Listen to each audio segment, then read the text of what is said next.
Assalamualaikum warahmatullahi wabarakatuh. Perkenalkan, saya Vivi Ayu Rahmawati, NIM akhir 158 dari jurusan Ekonomi Syariah Fakultas Ekonomi dan Bisnis Islam UIN Sayyid Ali Rahmatullah Tulungagung. Video ini saya buat untuk memenuhi tugas akhir praktik pengalaman lapangan gelombang 3 FEPI UIN 1 Tulungagung. Praktik pengalaman lapangan merupakan bentuk pelatihan akademik sebagai upaya penerapan ilmu pengetahuan yang telah diperoleh dalam perkuliahan. Masih sama seperti gelombang sebelumnya, praktik pengalaman lapangan ini dilaksanakan secara mandiri dengan tetap memperhatikan dan mematuhi protokol kesehatan di masa pandemi.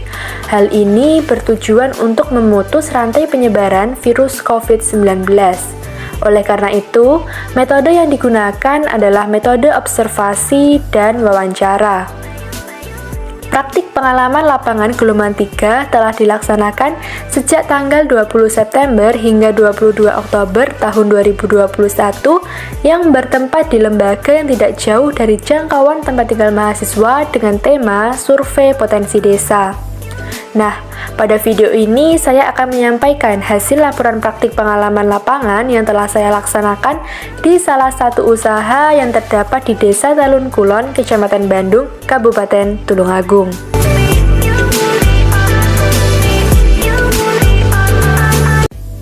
Desa Talun Kulon adalah salah satu desa yang berada di Kecamatan Bandung, Kabupaten Tulungagung, tepatnya di wilayah barat Kecamatan Bandung. Desa Talun Kulon memiliki luas 582 hektar yang terdiri dari 2 dusun, yaitu Dusun Kerajaan dan Dusun Tumpak Sempu. Desa Talun Kulon memiliki keadaan geografis berupa dataran rendah dan dataran tinggi. Dataran rendah dimanfaatkan sebagai lahan persawahan dan dataran tinggi dimanfaatkan sebagai lahan perkebunan dan ladang palawija, sehingga masyarakat Desa Talun Kulon bekerja sebagai petani dan pekebun.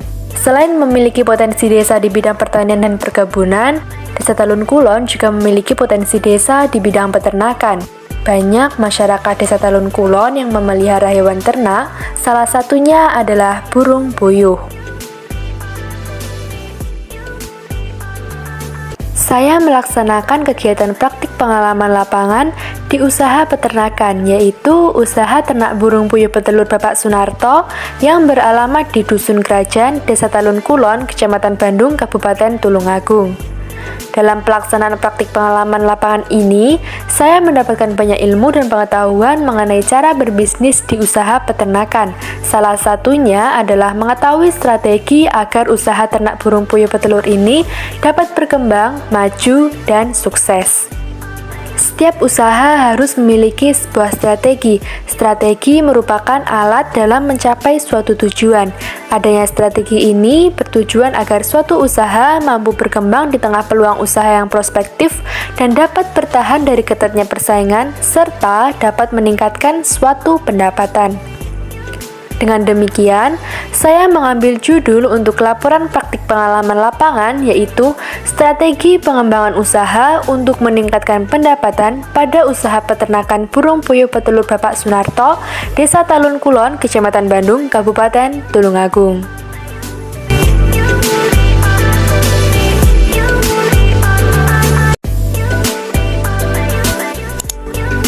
Usaha ternak burung puyuh petelur Bapak Sunarto merupakan usaha yang bergerak di bidang peternakan yang aktivitas kegiatannya yaitu pemeliharaan atau pembesaran burung puyuh mulai dari pembibitan hingga telur puyuh siap untuk dipanen dan burung puyuh mengalami masa akhir.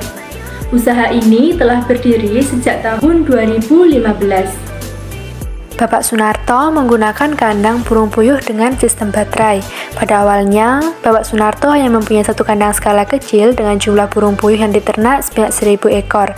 Namun, seiring berjalannya waktu dan mengembangnya usaha, saat ini Bapak Sunarto sudah memiliki satu kandang skala besar yang memanfaatkan lahan berukuran 7x8 meter dengan jumlah burung puyuh yang diternak sebanyak 2.000 ekor. Faktor pendorong Bapak Sunarto mendirikan usaha ini adalah yang pertama, masih kurangnya peternak burung puyuh petelur di Desa Talun Kulon sehingga persaingan usaha tidak terlalu ketat. Yang kedua, cara pemeliharaan burung puyuh yang tergolong mudah.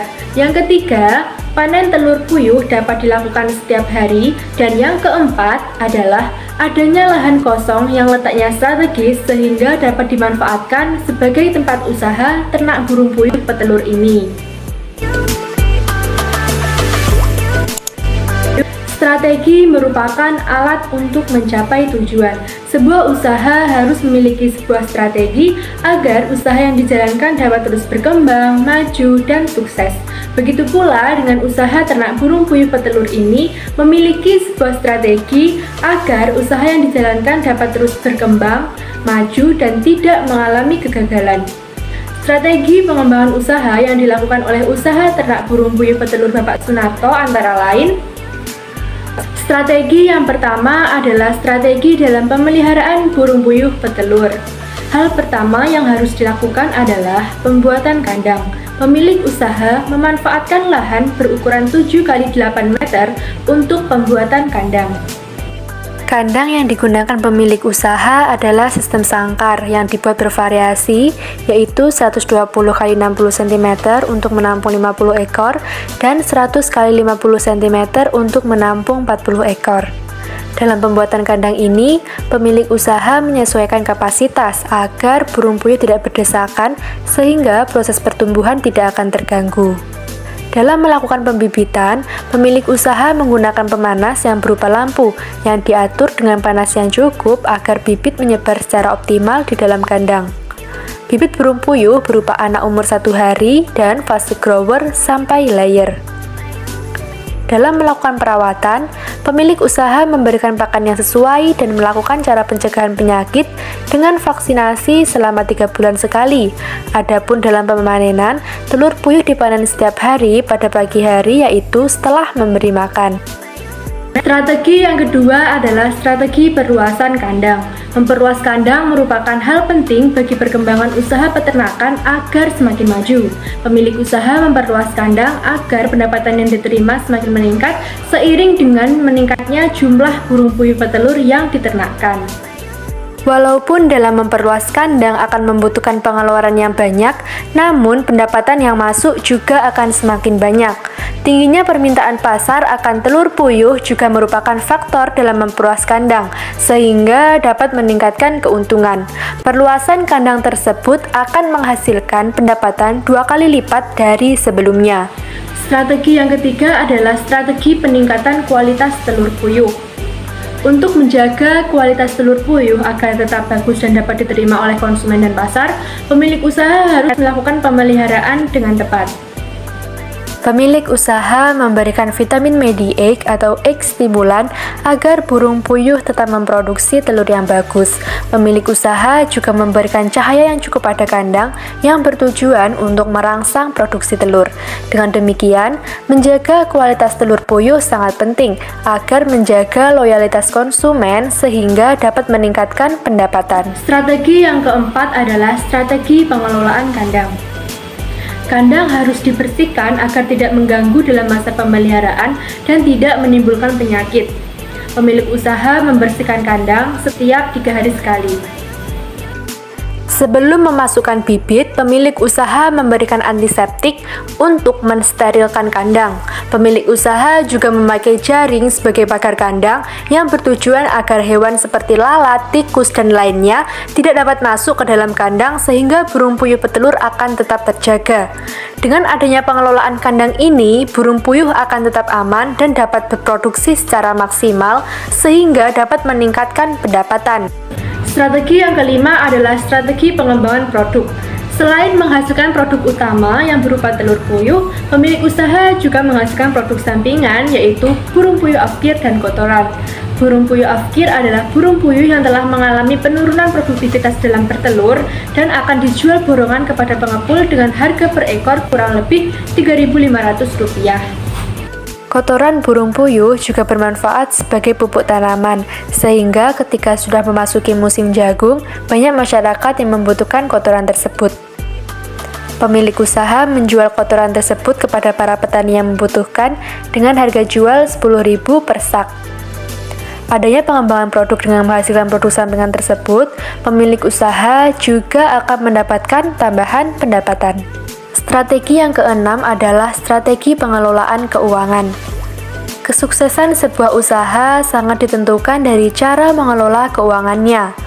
Selain fokus kepada usaha yang dijalankan, pemilik usaha juga fokus dalam mengelola keuangan dengan baik dan tepat.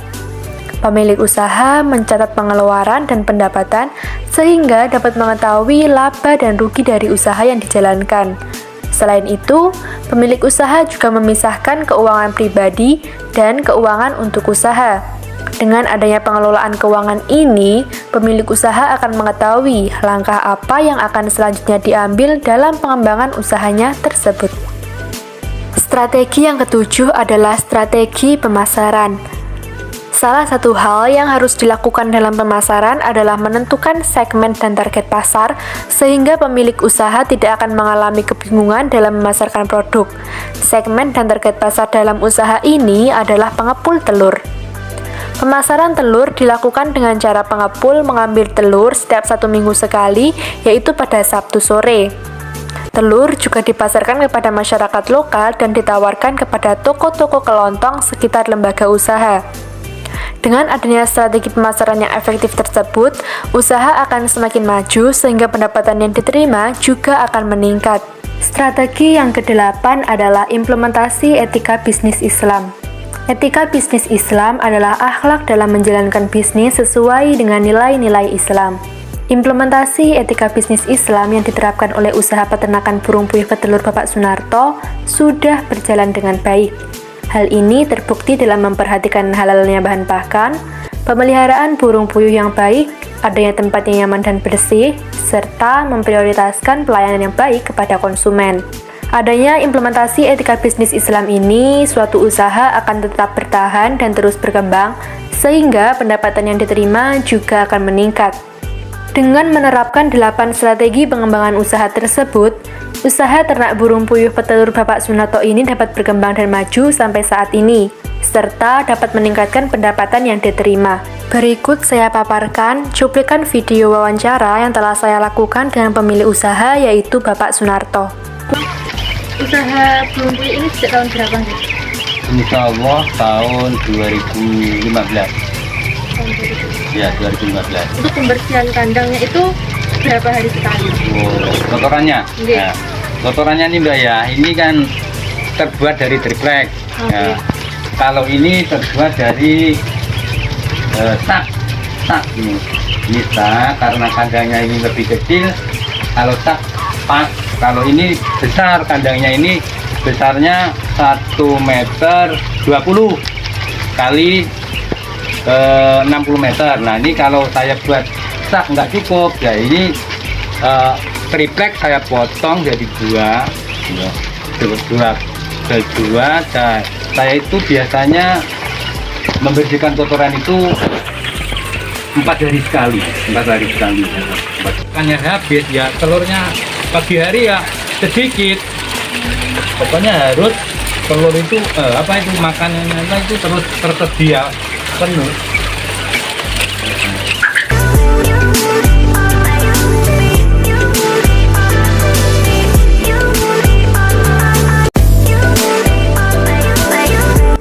Sekian penjelasan dari saya tentang hasil laporan praktik pengalaman lapangan ini.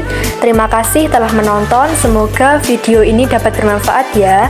Jangan lupa like, subscribe, dan komen dengan kalimat PPL Febi Win 1 Tulungagung terbaik. Terima kasih. Wassalamualaikum warahmatullahi wabarakatuh.